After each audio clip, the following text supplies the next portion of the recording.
Hi, this is Meg, and I hope everyone is enjoying the holidays, and I hope you had the happiest and merriest Christmas Eve and Christmas Day, or a wonderful holiday in whatever tradition you celebrate. May you enjoy the peace and harmony of the season, reflect on all that's good and right, and forgive and ask forgiveness where it is needed to create more peace in your life and with those that surround you. Enter the new year in 2023 envisioning peace for the entire world, with a renewed sense of confidence for your own mission and path forward. You are everything you believe. Believe you can do amazing things. Today's topic is the most important for intuitive development, and that is trusting yourself. It does not mean that you are always right, or that you have all the answers, or that you're expected to. It means that you trust your instincts, trust your gut, trust your mind, and most importantly, you trust your heart to lead you to the answers, and have compassion for yourself and integrity for when you get it wrong. There is no human being who gets everything right 100% of the time. You trust yourself to move through life as a good person, with love and compassion for yourself and others, and with integrity and honesty. And you trust what you receive psychically might have value. When you do intuitive work, you must set aside judgment, control, and analysis. Some people can only work honestly when they are receiving information about someone or something they know very little or nothing about. Because if they are receiving information about a topic or place or person they already hold a strong opinion about, they want to control the outcome. And then they discard information that does not support their own narrative. That is not how credible people do research. When you receive information psychically, it is imperative you trust and accept what you receive. First thing you get, without judgment or analysis, and let the research take you where it takes you. The only wrong answer is interjecting a prejudiced opinion and deciding in advance what the outcome must be without allowing the research to take you down the trail where it goes naturally. For instance, no one knows what the oldest structure in Ireland is. It could still be underground or underwater.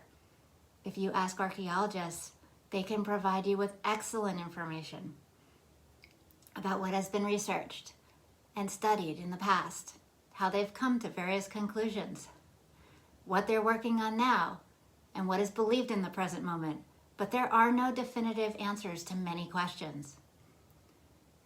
So again, random people who tend to insert themselves in order to try to make sure that any information supports their own believed narrative are never helpful.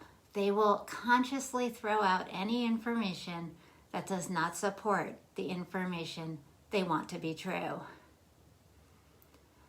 This is why it's actually better to have 100 people who have never heard of Newgrange, or have maybe heard of it in passing but don't know that much about it, to do a past life regression or remote viewing session to a specific time in history, or a regression to a significant past life at Newgrange, because they will not insert information about what they don't know.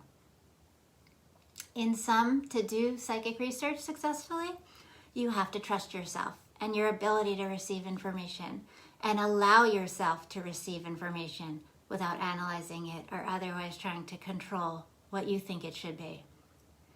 Everyone can do this.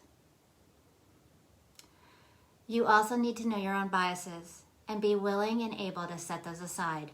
And again, I can't stress this enough. You need to let go of your need to control outcomes. In this case, you will not control the outcome or know in advance what other people receive. I'm going to collect written responses and look for common threads. You don't have to believe in past lives to participate in the historical regression series. You're very welcome to believe the information is coming from the collective unconscious that Carl Jung described, or the Akashic Records Edgar Cayce wrote of extensively. The Metaphysical Ireland Historical Series, Newgrange, Past Life Regression, will be available very soon. Watch the Metaphysical Ireland website, metaphysicalireland.com, and Facebook page, facebook.com/metaphysicalireland, for the link as soon as it's available. Next up, Acacia Fields and Downpatrick Head, Historical Past Life Regression, and then the Hill of Tara and Low Crew. After that, Fornox and Nouth. In those two, we're just going to explore communicating with the spirits at each site directly and asking them questions. But for the regressions, this is all historical research. The questions and information are exploratory and not so much about you. But they're more to gather historical information. If you've never done a past life regression, this is a great way to experience one. So, but only purchase the regression if you're drawn to it. If you're really not drawn to it, you probably didn't have a past life where you visited the monument that is now called Newgrange.